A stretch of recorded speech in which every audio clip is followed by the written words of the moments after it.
What is going on, Wolfpack Nation? Welcome back to Tuffy Talk Live Show. We are so glad you guys chose to join us here this weekend, and it's been a pretty bumpy week, I think, for NC Athletics. It's been a really big high note, which we'll touch on later. But it's been a weekend, guys. It's been a week for NC Athletics, I would say. Michael, Greg, what are your thoughts on that? Yeah, that's the best way to put it. Had the highest of highs and some pretty low lows with some teams. So Yeah. we'll get into it. Yeah. I think having said all that, guys, we're going to get into some good NC State content here, but want to give you an update. Obviously, you don't see Leighton here. I think he's at the NC State hockey game. Yep. But the other part knows our other team member Mackenzie. Everybody knows that she's been talking about how her dad's had some health struggles, and Greg had some update on her dad from Mackenzie just a little while ago. So, Greg, take it away. Yeah. Wish it was a little better. She reached out to me. Her dad did have a pretty significant setback this afternoon, and unfortunately they had to do an emergency procedure. The procedure sounds like it went okay. He's not out of the woods yet. So they're definitely, asking for a lot of prayers. They're hoping that he's able to fully come out of it, and, they can just have some great more memories with them tonight and continuing on in the very future.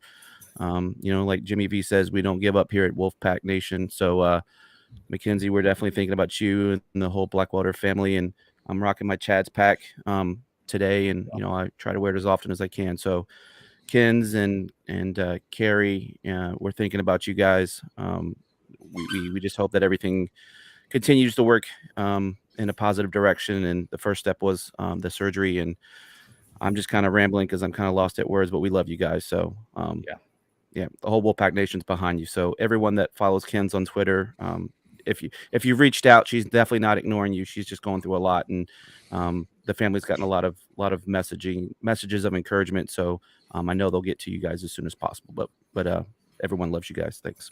Yeah, well, I'm glad we had the update there.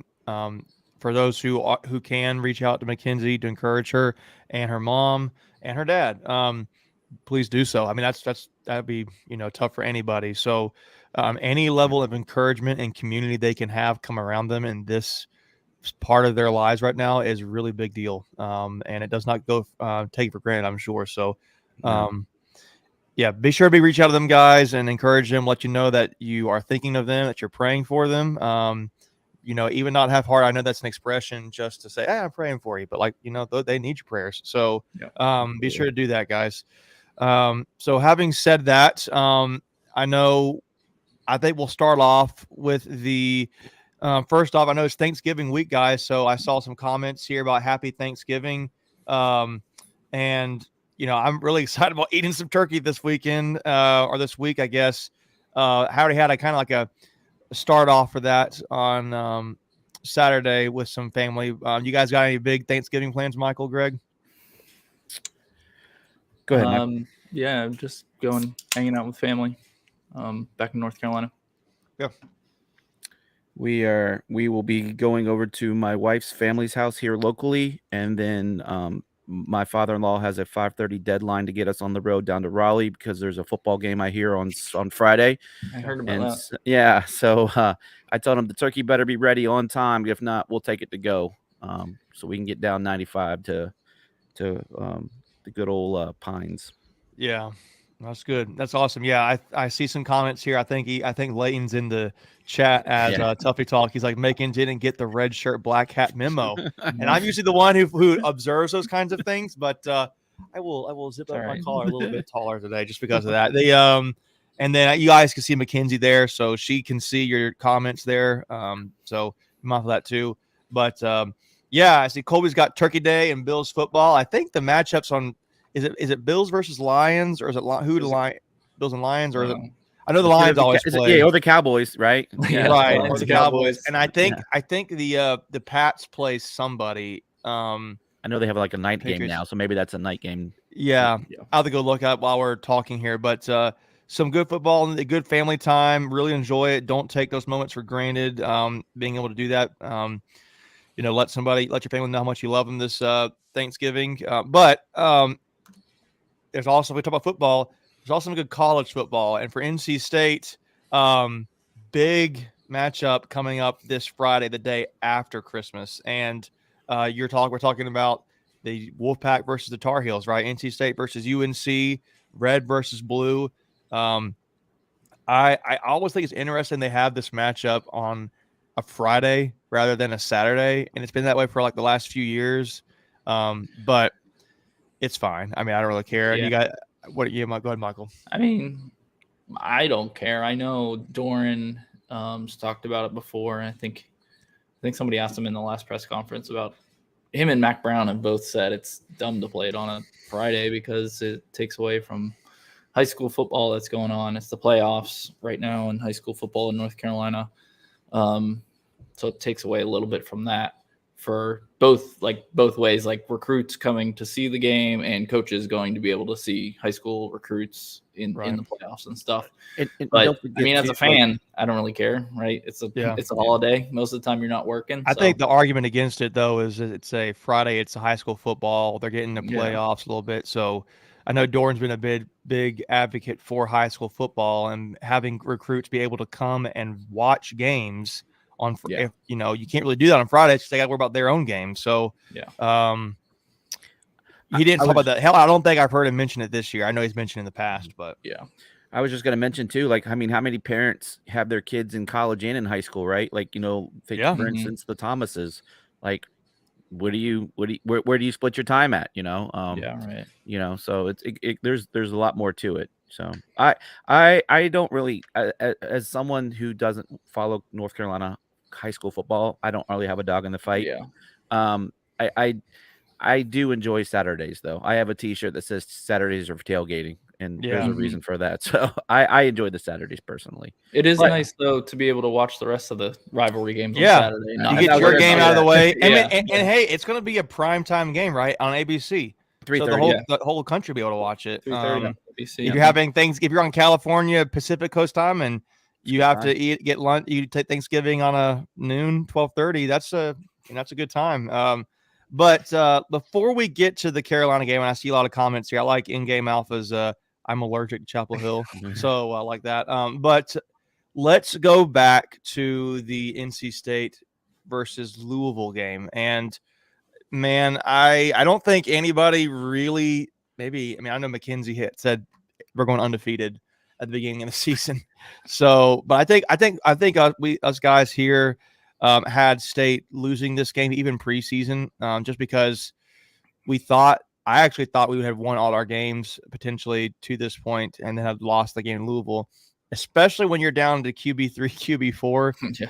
No matter who you are, you're probably not winning too many football games. So State lost this game 10-25, and it was actually close, I would say, at the fourth quarter. Greg, you were there. What was it like? There was a lot of empty seats, so the crowd noise wasn't an issue. You're right. It ended up, the final score wasn't indicative of the game because about halfway through it was a 1-score game. Then we went on fourth around midfield and didn't get it, and then 3-4 plays later they punch it in, and that basically just ends any hope of a comeback.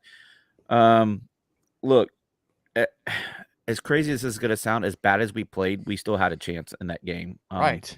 Like you said, third, fourth string quarterback. I don't know. Like if you start Philly in that game, maybe things are differently or, end up different.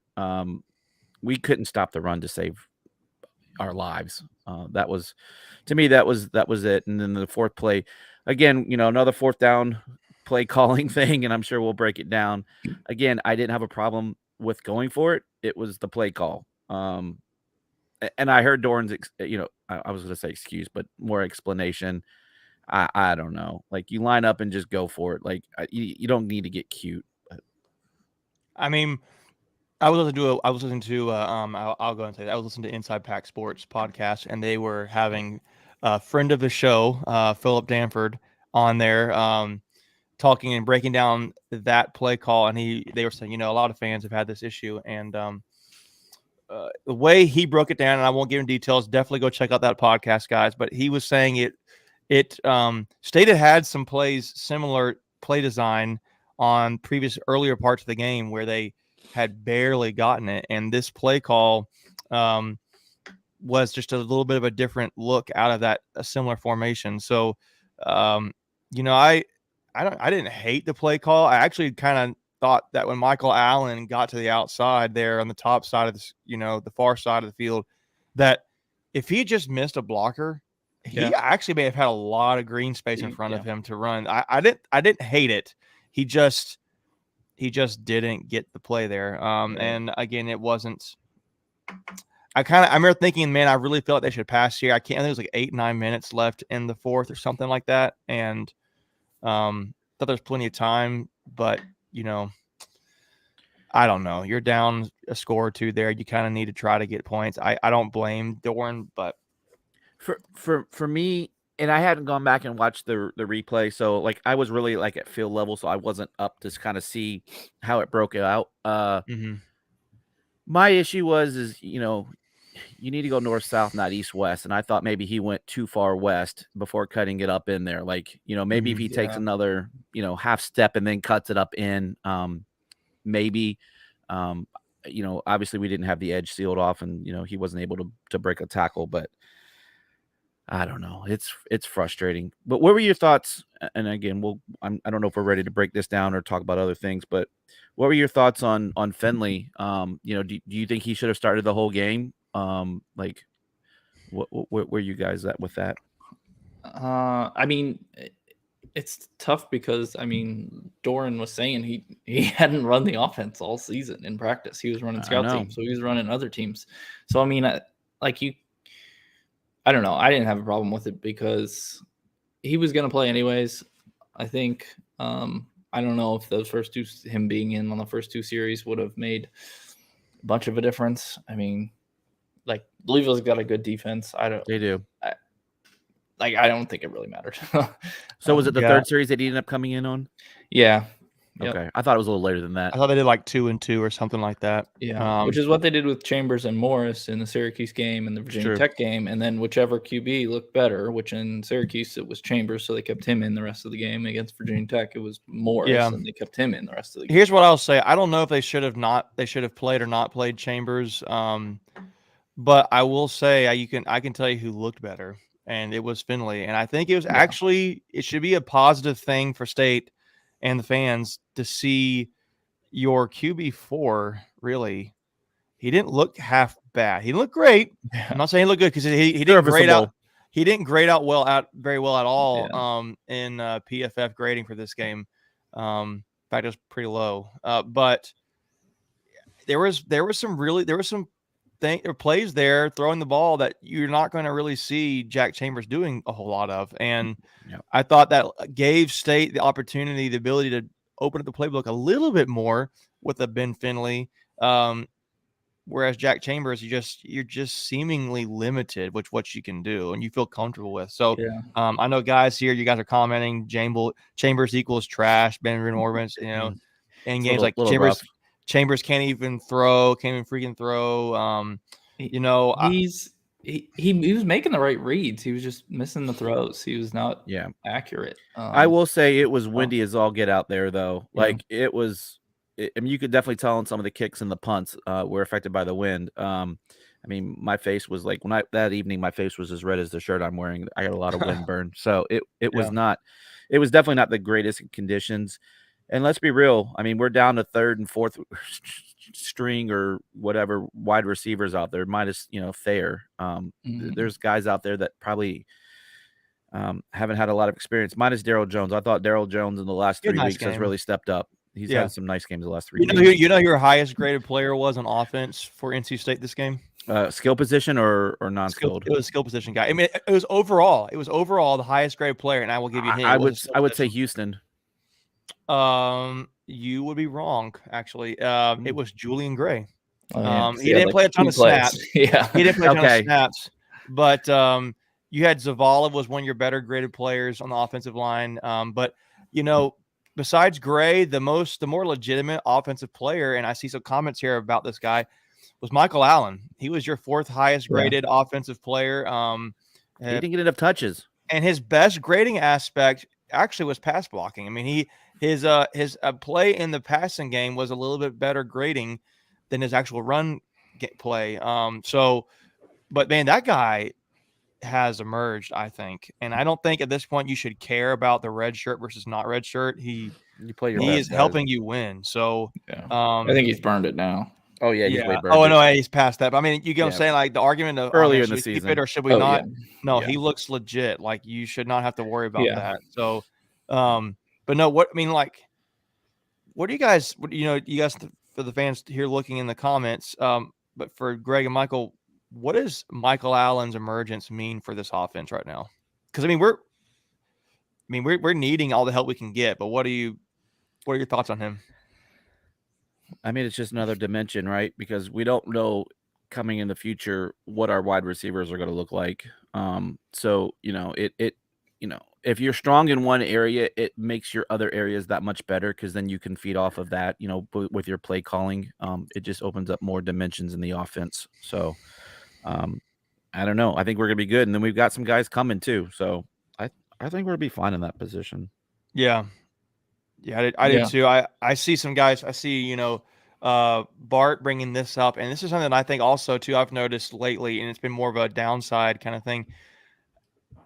I know Grant Gibson was out, and that really It showed a lot, right? Because Dylan McMahon, I don't think looked so great at the center position, but our offensive line has been not that impressive lately. Even with Grant Gibson in the lineup, I think they've been pretty soft. Allowing a lot of pressure. Obviously, you saw it a lot with, how much Boston College they able to get. The fact that Boston College is able to get that kind of pressure to MJ Morris, it's not a good look. And you're seeing it with Wake Forest beforehand. You're still seeing it with Louisville last week. And Louisville is an underrated defense in the ACC. I don't think people realize that. Are they top 5? Yeah. Let me see. So rushing defense, they overall.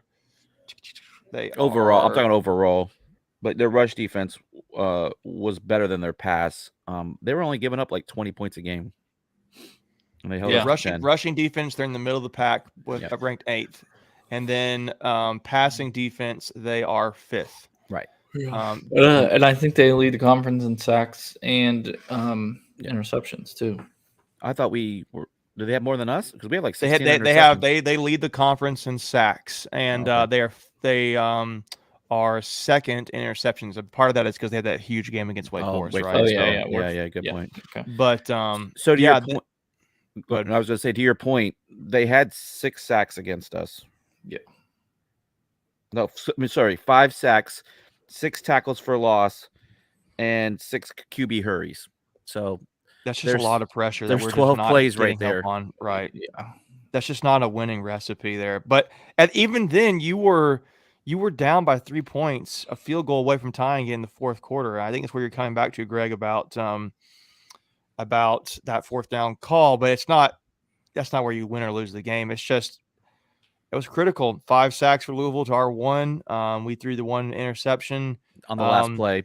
Had a fumble. Yeah. Possession time was about dead even, but I think a big split here. Rushing yards. Louisville had 192 rushing yards to our 77, and State was actually pretty good on third down efficiency. I would say they were 7 for 17. They were 6 for 16, so that's even. Yeah, and Louisville 16. One area I think that is surprising to me when you look at the stats is State out threw the ball against Louisville with a QB4. They had 214 passing yards to Louisville's 153. There's probably some more stats in there. The big one for me, Macon, is your yards per rush attempt. 2.5 yards is what we averaged. Right, and that's not going to get done. They were over. Go ahead. I'm sorry, Mike. Yeah, no, I was just going to say, not when you're on that third and fourth string QB, you got to be able to run the ball. Yeah, they had almost 5 yards to carry. Now, let me ask you this, Greg. Was that kind of as a side note? Is that Louisville atmosphere overrated? As far as like what are you Like the fan rowdiness there, the influence it has on the game. Like, man, this is a really intimidating environment. Yeah, there were some really cool fans that were sitting behind me. They were super cool. And they told me that they could have come into that game with a win or two more, and it would have been about the same crowd.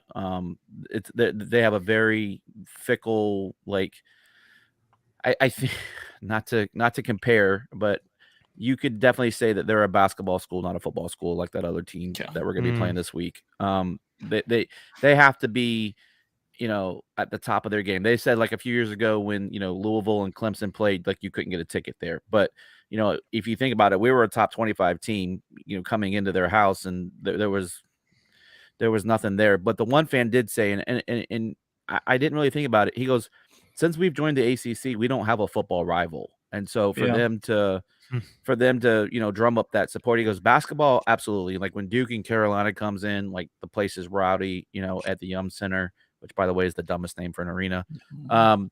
But he goes, football, they just struggle. So I don't think there's much to that, like you're getting at. Yeah. Well, I guess for the fans here watching, if you got any questions for us and we can answer for you and discuss, definitely ask them. Well, I know y'all are commenting, but if you got any questions, shoot them. And one of them I see here, Jermaine, he's got a question on here.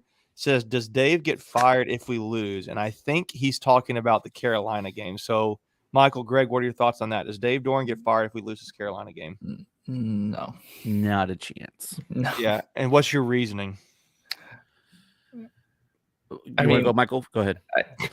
He's just, I don't know. Feel like he's proven enough that, he can bounce back from a bad year. I mean, we were 4-8 in 2019 and then went 8 wins in 2020, 7 of those being ACC games, and then 9 wins in 2021. A bowl, even if we lose to Carolina, a bowl win gets another 8-win season. There's just no chance. I'd say. Yeah. I think too his buyout's pretty big right now too, if I'm not mistaken. Yeah, he just signed a new contract the last year or two. Left, so yeah, I don't see Dave Doran getting let go at all. I don't think it'd be something. There's no way. It's just no way. I mean, especially after all the injuries that have happened now going into the end of this season. Look, your losses. Look at the losses this season. We had Clemson, we had Boston College, Louisville, and Syracuse. We had Syracuse the second loss of the season. Okay, so you lose on the road to the top 5 Clemson on College game day, and you were ranked 10th, but you lost there. You lost by 10 points on the road against a top 5 team. Okay, so then you go on the road and you lose to a then ranked number 18 Syracuse. I believe it was 18. And that was the first game we did not have Devin Leary, right? So we went in the game with a Jack Chambers versus MJ, and we had not even realized what we had in MJ at that point. So we're trying to win that game with Jack Chambers at quarterback, which has shown that's not a good recipe for success right now. He did get us to Louisville, the Florida State win, but that was also more, I think, Chris Dunn. Without completing a pass. So let's not forget that. Correct.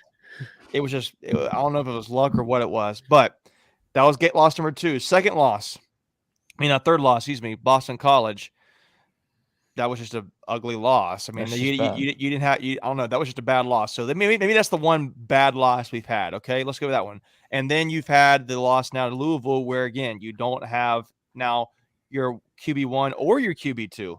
Because I think you can argue Morris is now your QB2 now that you've seen what we got in Chambers. So now you're back to QB3 and QB4, and you're ultimately playing QB4, and he's been on the scout team all year, and you have your biggest key players out. You don't have Grant Gibson. You don't have Devin Carter. You don't have Demi Sumo. You don't have Trent Penix. You don't have Peyton Wilson. You don't have Tyler Baker Williams. I mean, key pieces you all starters that you just be named without, and some of them are captains, right? So and again, no Devin Leary either. You're going to go that far. So the only real loss I think was bad was Boston College, Yeah. right? And you're a bad penalty call away from winning that game. Right. To you shouldn't have put yourself in that position, but Right. I mean, I just think that the idea of Dave Doran being fired this season is not even No. around possibilities. If He's done anything, some. he would leave on his own accord, but I also don't see that happening. And I am in the vote. I'm in the boat. If you guys maybe feel differently, but I think all three of us can easily say we are for Dave Doran being the head coach. Now, I think there's some questions though about people. I think more legitimately, what happens with Tim Beck? Do you keep Tim Beck? Do you lose Tim Beck? Now, Greg, Michael, what are your thoughts on that? I mean, Greg's saluting him away. Yeah. In the Navy, we used to, when we were dismiss someone, you would say post. So post Tim Beck. Yeah. I mean, I think he almost saved his own job with MJ Morris's emergence in Virginia Tech and Wake, and then just laid an egg versus Boston College. And yeah, I mean, I don't know. I've, read different things, listened to some other podcasts, and, Dave's he was trying to get Beck to be the OC multiple times in his tenure here. I don't know. If it was up to me, yes, I would go with the new offensive coordinator. But if you're saying what is Doran going to do, I don't know. And he's the same OC that last year had us. We were top 30 in offense last year. Leary was 35 touchdowns, 5 interceptions. Right. And that's what I come back to. So I know Bart's commenting what happened to Beck. He was hired by Doran. I guess he's calling out here that Beck probably is. He's saying, I think he's arguing there as Beck probably isn't totally the problem. It's got to be Doran. He hired him. And I think he's even conceding, maybe to your point, Michael, a little bit there that, Tim Beck, the offense was the exact same last year. The system didn't change. And Devin Leary still threw 35 touchdowns. And it was one of the most historic NC State offensive seasons. And this year, the only difference is you don't have Emeka Emezi and you don't have Akeem Ekwonu. And, is that really that big of a difference?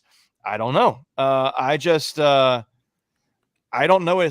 My struggle, and I kind of had this same concern last year with Tim Beck personally.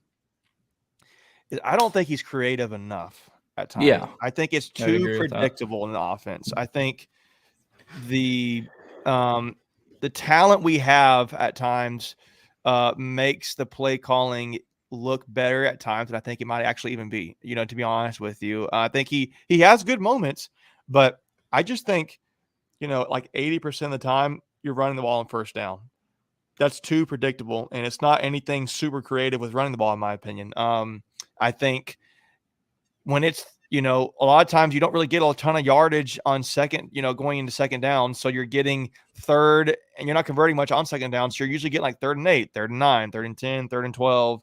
And, let's, instead of having to throw to the sticks, I feel like a lot of times we're just throwing screens and you got to bust one or two. Right. And unless you're counting on your blocking by your receivers, which I don't really think has been that great, those play calls are high probability you're not going to convert. And I don't like that kind of play calling. I mean, there's probably a deeper philosophy there than I probably understand. But at the same time, I'm like, yeah, but I know you have to get to the line. You have to get to the first down marker, and calling a play, if you're 3rd and 10 and you're throwing a ball 2 yards, almost horizontally to try to get your receiver to make a move.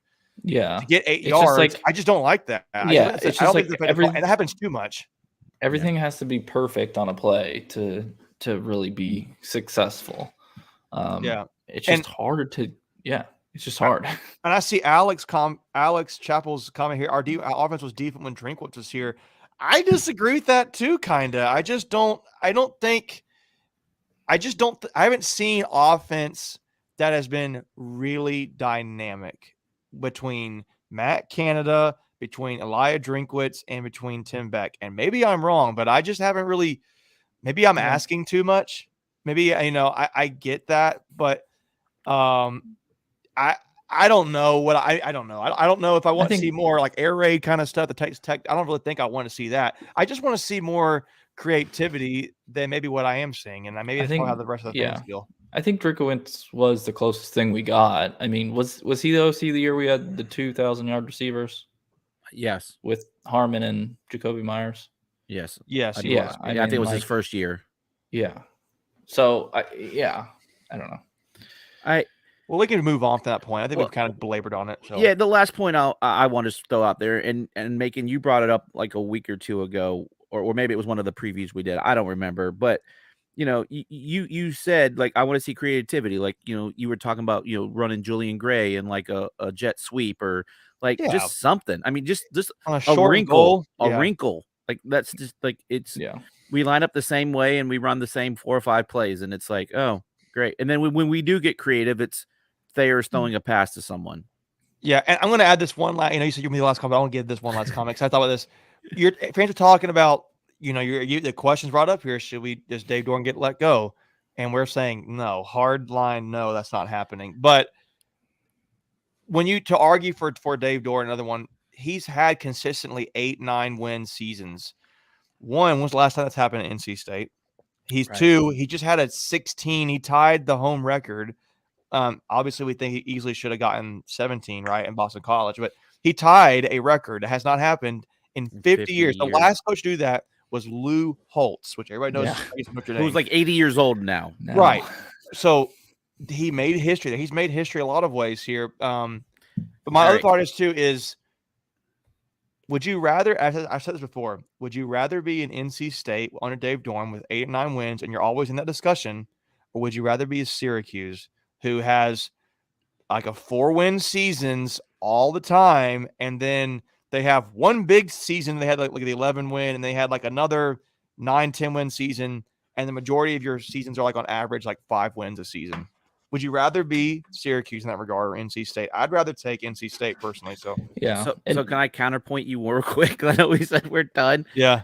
He's like 37-43 in ACC play. He's still like 5 or 6 games below 500. I may not have the exact numbers right. But Doran? Doran, yeah. There's your argument. There's your argument for not keeping him. Yeah. Right. But the only thing is Greg. The thing with the overall record though is like football is separated into seasons. So like, yeah, he had 2 seasons he went 0-8 in the ACC. So that's obviously gonna make that look worse. But he's had 4 seasons where he's been at least 5 wins, 5-3 or better in the ACC as well. So I don't know. It's Sorry, guys. Yeah. So I think we can move on from that. But yeah, just so you know, like it's going to be it wasn't a bad loss. It was just something we thought would definitely happen. In this Louisville game, I don't think anybody really expected. She just tweeted out. I mean, it was just just thinking that it's not going to be a really good. We didn't really see a lot of it being a win that we could get. But I think going into this Carolina game, however, we've done the preview for this game. Y'all will see that soon. But I'm really, I don't see State winning this Carolina game personally. Maybe you guys feel differently. But I will say there are some things that I think give State, fall in State's favor. Naturally, the way you may want to play. But I don't know how you guys would feel about this. I just don't see us winning games with a QB3, QB4. Greg, Michael, what are your thoughts on that? Greg, you can go ahead. Yeah, it's we've been putting this season mostly on our defense's shoulders, and we have to quote unquote play perfect. And Dave even mentioned this in his press conference. I think it was post game on Saturday. And our defense, while playing well, I mean, we gave up 25, but 7 of that was not on the defense. So you held them to 18 points. We can't score enough points, and that's the bottom line. You have to score more points than the other team, and now playing this Carolina team with a lot of offense. I saw a stat today that said if we averaged 26 points per game, which would be like 80th in the country, we would be 10-1. Yeah, and that's not a whole lot, right? I mean, that's our like defense has given up less than 4 20 a game. touchdowns, less Yeah. than 4 touchdowns. So Honestly, I don't even think you need to score that many because our defense going into the last week was only giving up like 19 or 20 points a game. So you only Yeah. need 21. the offense is just not doing enough for the defense, right? Yeah. Defense is trying to play, and honestly, they're probably just getting worn out by the third and midway through the third and fourth quarter, guys. I mean, it's just part of it. But And think about this: if we didn't have Chris Dunn, we'd be averaging like 12 points a game. Yeah. yeah. But I mean, see, here's my hyperbole, thought. So tell me what you guys think. I don't see State winning this game against Carolina, but it's a rivalry game. Let's preface that. Crazy things happen in rivalry games. I don't think anybody thought. I think people thought going in the game last year State would win or could win. I don't think they thought it would happen like that. Honestly, if I can just pause you, if you had to take the records, take the team name away from it, I think you would 1000% say that this would have been reversed, that we would have the 9-2 record and they would have the 7-4 record. Yeah. Say that one more time. Make sure I understood that. Yeah. So if I told you that this game would feature a 9-2 record versus a 7-4 record, you would say State would be 9-2 coming in this game, and Carolina would be 7-4 based on what? The season. Oh, beginning of the season. Oh, yeah. Beginning of the season. Yeah, 100%. Because you didn't think Carolina had a quarterback, right? Right. And there's a difference. Carolina's pretty much they're the opposite of us. We've heard they've had a little bit of injuries, but not this many key pieces, right? And they have their quarterback, right? No, this is a complete opposite team, right? Like our defense is our strong point. Their defense is horrible. Our offense is not great. Their offense is really good. Like, that's the game in a nutshell. Literally on PFF grading, they are literally have the number one passing offense in the country. Literally, and they're ranked first in the country in passing the offense. And defense, they are, I think, 7th worst.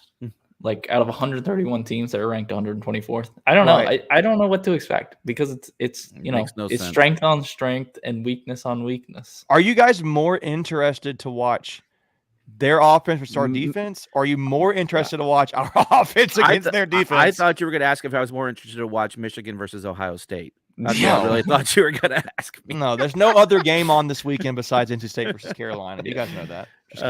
No, I'm sorry. What was the question? I tuned. No, I asked. Are you more interested in seeing our defense versus their offense, or are you more interested to see our offense versus their defense? Like no weakness on weakness. That'd be hilarious. Yeah. No, I think that's who wins the game, right? Who is the weaker? Who is the less weaker of the weak units? Yeah. Can State score against their defense, right? I almost wonder if that's, I've been wondering that. I do think it's going to come down to I go back and forth on it. Defense is going to have to show out. I mean, the defense is going to have to set up the offense for something good, or we're going to have to kill it on special teams. Yeah, and Benjamin makes a point that I would make too.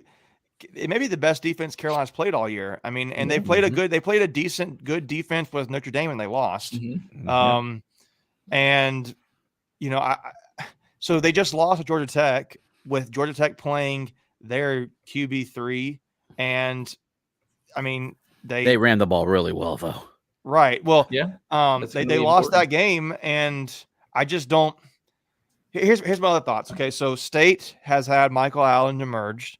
I think the part that breaks us though a little bit is the offensive line is struggling a little bit, but State won't run the ball, and a way you beat a team with a dynamic offense is you slow down the offense.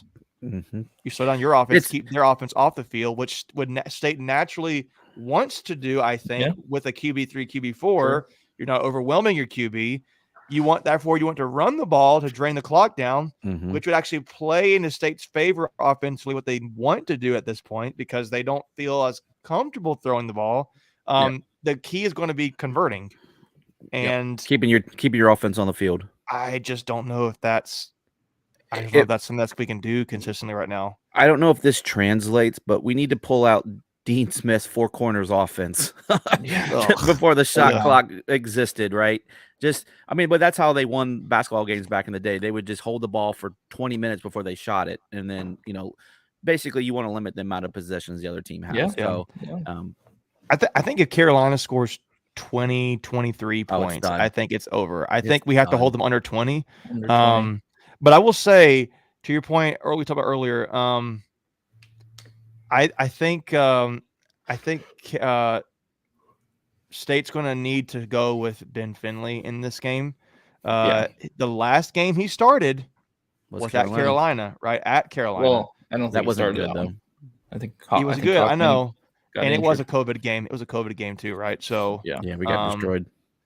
But I think running the ball will be something we're going to want to do. I just don't know. And I know there's nothing about MJ yet. I think people think he's done for the season. He very well may be, but he's not been ruled out completely yet. He's still in the depth chart. So let's say he can play. I think all bets are off, right? I think if he can play, I think it definitely you're going to be like, okay, well now you got MJ versus May, and you just don't know how your ability to throw the ball is going to be much better, in my opinion. So, yeah, and we probably should move on to a couple other things. But if MJ is somehow able to play this game, you don't know how effective he's going to be, how mobile he's going to be. I don't see him playing. Nothing about this tells me he's going to play. I don't, unless he pulls some kind of miracle, but. We don't know exactly what was done and the severity of it, and how much they had to do to get him right. But just the mere fact that I don't know. He is on the depth chart. Is all I'm getting at. He's there. It's just a thing where I think you have to. If you have to pick between Chambers and Finley, I think at this point you got to go Finley. It's got to be Finley because you're going to have to throw the ball to win this game. You're going to have to score points. The one thing you did mention the depth chart, Sumo and Grant have officially been taken off the depth chart, so that would sound like they're done at this point. But what does that mean for guys like Devin Carter and Tyler Baker Williams? Are they potentials to come back? Maybe. Yeah. I mean, maybe at some point, right? Maybe I don't know. Like if Trent Penix, is he back? Doran is so private about those things. You just don't ever. Don't talk to me about injuries. It's private. Literally, that's what he said. Right. Yeah. It's a sensitive subject for Greg, the injuries. And he usually doesn't take them off the depth chart unless they're out for the season. So it's a chess match, right? So that's all it is. Yeah. Yeah. So, I'm excited about it. I do think there are some things that will naturally go, lean in State's favor. State's going up against the weakest defense they'll have played all year. So even if they've struggled running the ball to this point, they're also going against the worst, literally the second worst rushing defense in the ACC, and literally the worst passing defense. But I don't know. One other thing I'll throw out there we haven't even talked about. Has anyone looked at the weather for Friday? Friday is raining. It's supposed to be nasty. Exactly right. So that kind of helps State too a little bit there, right? You think? Yeah. So I didn't think about that. So, but that's a good point. I didn't think about that. Is it gonna be cold too, right? No, it's about mid-50s. It's not as bad as freaking Louisville this past weekend. My goodness, it was like 37, 38 with a wind chill of like 31. It was ridiculous. Yeah. Right now it's saying probably gonna be a light rain on Friday. Actually, let me check here in Chapel Hill. Yeah, I didn't look at it this morning, but it was like a 91% chance of rain. But it's been fluctuating. It's been up and down. So we'll see. I mean, obviously, I know old in game here. He's our weather guy, but I don't know. I don't know what it's looking like, but I think he said we'll know. Yeah, it's looking like here, and you can correct us in game, but it's I'm seeing here it's like a light rain between like 3 and 7 o'clock and mid-50s, like you're saying, Greg. So enough to make the ball slippery, and make you maybe not want to run the ball and throw the ball as much. So, but I guess, Greg, we didn't have you on the preview. Do you have a score prediction for this game? Carolina a lot, State not enough. It's very specific. Very specific. I don't even know. See, that's the problem. Like, I don't even know where we're at right now. Like, I mean, I don't think State's going to win. I hope I eat those words and I will put like a whipped cream and cherry on top of it. Layton would hate watching us right now because it'd be like, guys, you're not being positive enough, but we're being real, right? So I mean, you have to be real at this point. Yeah, you have to be real. That's what our fans deserve. Our realness, our rawness of it. Yeah. I don't know. I think they score 30 plus on us and we score like less than 20. Yeah. Yeah, I think we had something similar. Both me and Mike had something similar in our preview. But I will say, and for that preview that we're going to have coming out this week, got a couple of them, guys. I will say that we had Will from Great Day Tar Heel, who I will say, for a Carolina fan, he's all right. I mean, he's been really good. As much guys. as you can say about him, he's all right. right. Now he's That's a a fair. compliment. He's a fair fan. You know, it's one of those like Yeah. he's all right. He's all right. Like he's all right. Like he's fine. He's good. Like he's fair. He complimented a lot of things. He actually is concerned. He said from a Carolina fan's perspective, he said we're actually don't even know what we are what happened and why it happened. And you know, they just lost to a QB3 Georgia Tech team. Georgia Tech is not better than NC State, guys. I don't care who you is. So their QB3 just beat Carolina at Carolina when a game that meant that should have been So like a chip shot for them, just like we thought Boston College would have been for us. So if State's better than Georgia Tech, and if Georgia Tech can go into Carolina and win, you know, I don't know if it was because, you know, Carolina overlooked Georgia Tech, thinking they could just play easily and go. I mean, they were up State. too. They were up 17-0 in that game. Yeah, I know. Yeah. They just choked. And I don't know what happened. Well, they had that drop pass. In the I loved it. zone. I loved it. But Two thumbs up. If State can't win, I'm glad Carolina didn't either. So, and if Georgia Tech had just beaten Miami the week before, Georgia Tech would have won the Coastal. After beating Carolina, they would have the tiebreaker over them. Isn't that insane? Yeah, that's how bad the Coastal is.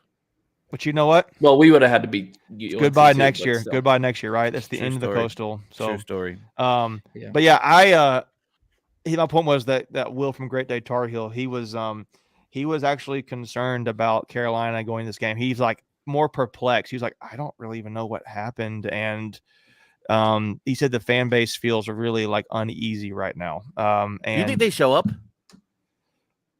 Friday in the rain after Thanksgiving? I think they'll be there. I think there'll be enough. I don't think it'll be packed. I don't think it'll be full like you think it is. But I think they know going into this game they probably are the favorite. And I think the line is for them.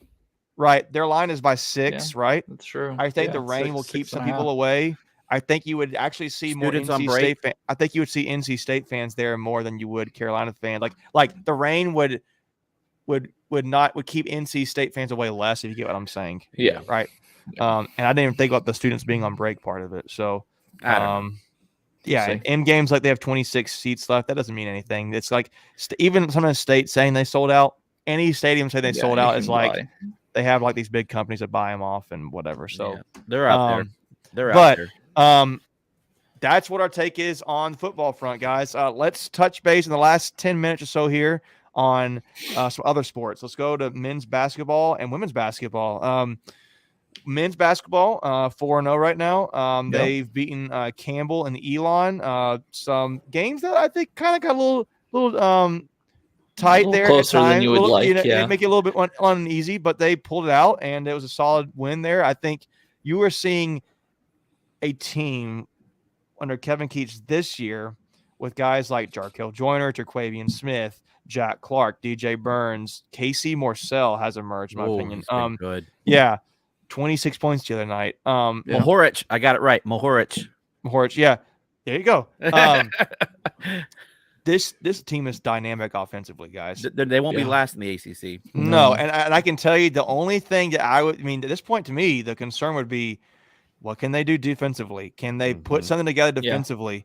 Those dribble drives, because I don't think you're going to have any trouble scoring this year, in my opinion. I mean, you could, but I think you've got too many players that can score this year and that have shown it already in big numbers. And I say that we play Kansas Wednesday at noon. Yeah, it'd totally be like it's gonna be a good test. Yeah, right. But neutral court, and it won't be a big crowd. So that is the Bill Self's first game back from suspension, though. That's a good point. True. Yep. So I did see during the game, I guess it was the Elon game, which we're talking about defense, which hasn't been like shutdown defense, but I don't think it's ever going to be a shutdown, lockdown defense under Keats. But the one thing they did say was State leads the ACC in turnovers forced and steals, that's how Keats likes to play defense. Get the turnovers, get out on the fast break. And specifically, I think Terquavian, I think he leads the ACC, or at one point before the Elon game, at least he led the ACC and was second in the ACC and I can't remember which one it was, but it was either steals or assists. Like for Terquavian Smith, who was just a scorer last year, for him to be leading the ACC in top 2 at least in both those categories, that's great. A huge development for him to be able to create for others, and having a point guard like Jarkel who can now score and help distribute. Casey Morcell even, can, do stuff with the ball in his hands a little bit. I like this. You could be, guys, you thought it was bad. You could be Louisville and Florida State right now. State, yeah. Haven't won a Holy game. cow. And let's be real, Carolina has struggled. Like they almost lost to Gardner Webb. Yeah. But they were down by 4. They were up by 4, excuse me, with a 4-point lead with like 3 minutes, 3 or left 4 in the minutes. game. Yeah. And Syracuse had a bad loss against Colgate. Second year in a row they lost to them. But I mean, golly, Louisville and Florida State, you're a combined 0-7. Yeah, you don't won a game this year. Yeah. And I will say this: the only limelight I would say is, if you're going to be bad, now's the time to be bad, right? You can get right. You still got time. Right, But you lose these games. But no, I was going to say, but that's going to hurt come March though when you're looking at tournament resumes. I know, but you'd rather be bad now Yeah. and figure it out, as the time goes on, rather than be good now and suck later, right? So, what's your expectation for Wednesday? Like what is like if what do you want to see out of the team? Yeah, I want to see a team that is competent on both sides of the ball. And what I mean by that is I don't want to see a team that is putting up poor shot selection. I want to see mature. I want to see poise. Maybe it's a good word for it. I want to see a good attack, good shot selection on offense. I want to see aggressiveness on defense. I want to see that. I think this team is athletic and long enough to do that. I want to see how they respond to adversity. Yeah, it's going to come. It's going to come. You haven't really. Kansas is 6th in the country, right? So 5, 3. Yeah. They're 3 now. Oh, the new Kansas poll came out. New poll came out. They're 3 poll. today. Yep. Okay. Yeah, Kansas is ranked 3rd. I mean, they won Keats' first year. They won in a similar tournament and beat Arizona, who was number 2, right? Top. So they're number 2. I remember that. So. So that's what I expect. I want to see poise. I want to see good shot selection. By the way, one of you guys can look up. Benjamin's asking for an ice pack update. But I want to see good shot selection. I want to see aggressive on defense. I want to see communication on defense, switching, calling out screens. I think specifically, I don't want to see DJ Burns get lost defensively. I know he's lost. He needs to lose weight still, but I just think I want to see turnovers. I want to see that. I just think being able to ask for aggressiveness and communication on defense is probably what I like to see this early on, because if they can do that, then that's a good sign in my opinion. Even if they were to lose. State's down 3-2 with probably about 11 minutes left. This update just came out 12 minutes ago. Carolina scored, so they're probably about ice back. Yeah. Okay, so Carolina's up 3-2 on State with about 10 minutes, I would say. Yeah, in the 3rd. All right, let's shift over to women's basketball, guys. That was an ugly game. I know. So for those who are listening, State went up and had a rematch against UConn at UConn. And it was number 5 UConn versus number 10 NC State. And again, they played each other in, was it the Sweet 16? Elite 8. Elite 8 going to a Final Four. And State got just the short end of the stick, for lack of better words, to be able to have a 2 seed going and playing basically at UConn on the road to go play for a Final Four. It was like a home environment, right? We were a 1 seed and they were the 2 seed, but yeah, and it favored them dramatically, home advantage. And State lost that game and finished in the Elite 8, which is still an accomplishment, but there's no way they should have been there. So State was looking at this matchup as a revenge game and went up to UConn. And it was, I can't remember what the score was, but it was like a 25-point loss, somewhere in there, 30-point loss. Yeah. It was, I think the final was 91-69. Okay, so 22 points. Yeah. And The first half was UConn got off to like I think a 9-0 start. Yep. We cut it to 3 with about a minute and a half, 2 minutes left in the half, and then UConn went on another little 4 or 5-0 run to end half. So they were up by almost 10 at half, and then came out. It was in the second 7. half I think it just- was 40. I think it was 40-33 at halftime. Yeah, that's right. Yeah, they cut it They cut it to 36-33, and then UConn scored 2 right at the end. We couldn't get anything, and then second half just came out flat, and Yeah. They shot the ball. I mean,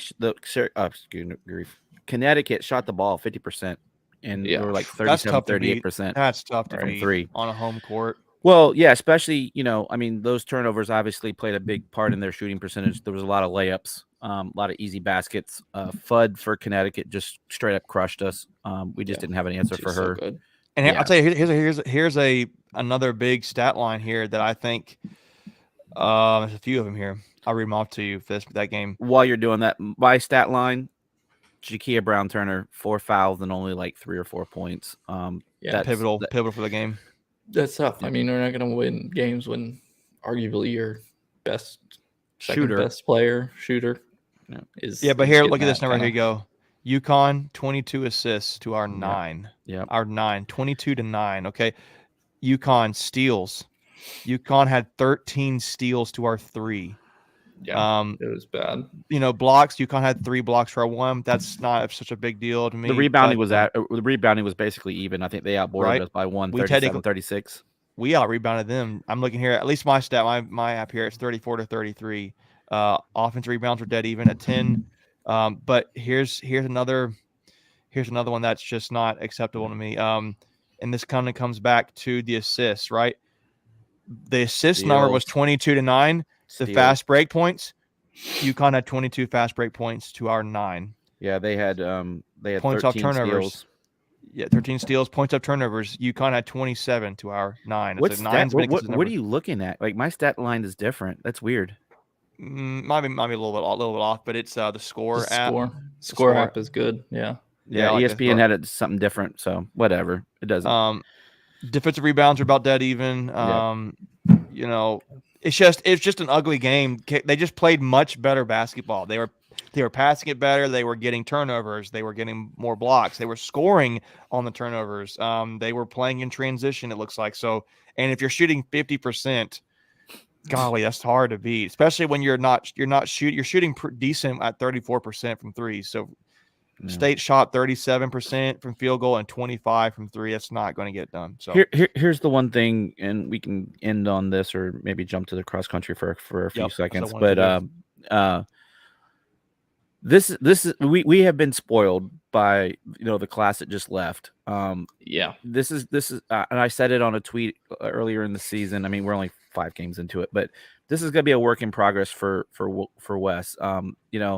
There's a lot of new parts, trying to get rotations figured out, what combos work with who. As much as I love Camille Hobby, I think River Baldwin is just a better center. It just seemed like the offense flowed a little better with her in there. Camille is great on defense. So I don't know. But that's just my 2 cents on that. There's still a ton of basketball left. Look, we're getting ready to play Iowa this week, or Sunday. That's a get right game for you if you want. They've got a little tournament. Yeah, you've got 4 more Power 5 non-conference games, so there'll be plenty of time, opportunity, tests before you even get into conference play. And then the last thing we'll say about this before we move on is they did drop 3 spots to number 13 in the country. So that's fair. Yep. Hey, but Louisville lost a couple of games, so. They did. I didn't see that. You mean? Yeah. I thought you were talking about men's or women's, but men's definitely is losing games. They haven't won a game. So no, they lost to Marquette, and I don't know if they beat or lost to Texas yesterday. I didn't see that. But, who won that Stanford game? I don't know. I saw it go to overtime, but I don't think I think Stanford. I think South Carolina won, but I think they barely I think South won. Carolina because they were still 1-2 in the polls. So it was like 73-71, I think, about to go into overtime, or it did go into overtime, but I think South Carolina did win. Yeah. But anyways, to wrap this up, let's highlight the biggest news. And maybe we should have let it off with this, but I know everybody's thinking football with UNC and the game. But huge news for the athletic department and specifically women's track. Another national championship, guys. I mean, we're talking team, and then Yeah, Caitlin Toohey had another individual national title. Caitlin Toohey has 2 individual national titles. Yeah. How many players in NC State history I can ever say that? I think she might be the only person who can say that. It has to be because we only won 2 national championships before cross country, 74 and 83. None of those guys were on the same team. She is literally the only NC State athlete in NC State history to have, I think, well, maybe I'm wrong. Yeah, because there's some individual sports out there, so we definitely need to fact check. Yeah. She's the only individual. She's one of them. So she's one of them. She's the only person that has 2 team national championships. You can definitely say that. Yeah. Okay. Maybe I'm getting. We only have 4. I am hyping her up because it's a big deal. I'm just the person that comes to mind is what's his face, Gwiz from wrestling. Correct. He might have 2. Nick Wisdowski. Yeah. He might have 2. Yeah. But she's the only one that team because we only have 4 team national championships in the history of sports. All that to say, guys, she in crazy. Cross country, women's track and field, they're just. You want to talk about dynasty? I think we talked this a few weeks ago. It is an absolute dynasty they've got, just like you might think Clemson has in the Atlantic, or you might think UConn has in women's basketball. State's women's track, cross country, they are absolutely dominant. I think they won 7 or 8 ACC titles in a row. 7. Yep. That's just, guys, think about that. That's crazy. Yeah. So congratulations to them. I was actually able to watch the race Saturday morning because I had it on ESPNU. And it was, this one girl from Florida just took off and got out to a lead, like a huge lead. And Caitlin Toohey just slowly just ran away at her, reeled her in. And then beat her by 10 seconds.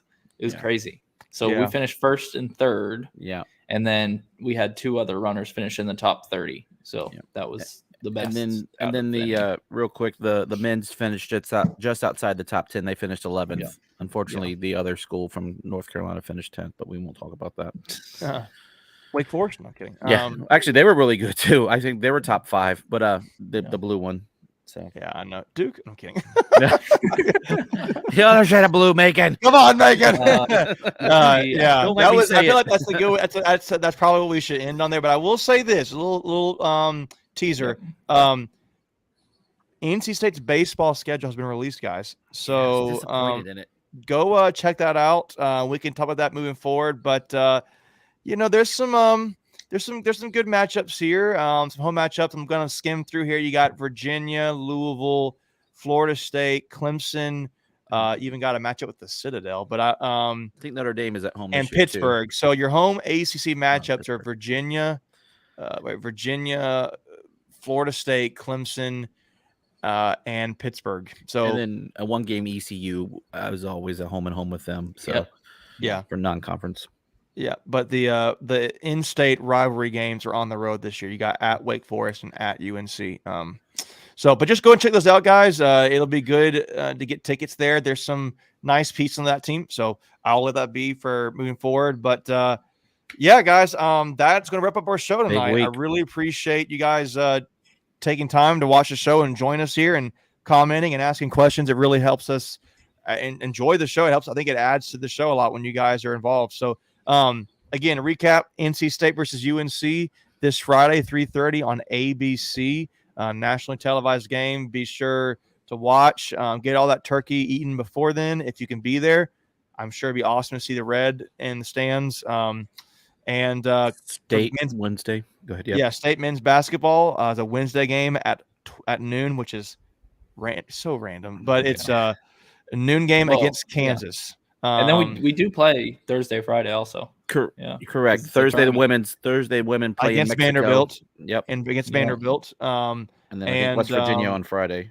Yep. So we got games Wednesday, Thursday, Friday, guys, for NC State. Wednesday is men's basketball. Thursday is women's basketball. Friday is football.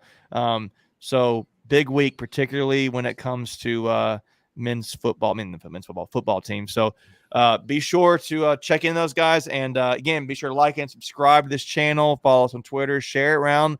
We really want to build this NC State community here.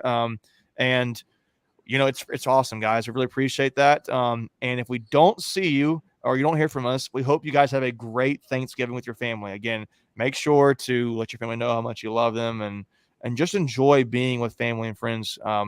So with that being said, guys, we will sign off here. But as always, go to Pack. heck, Carolina.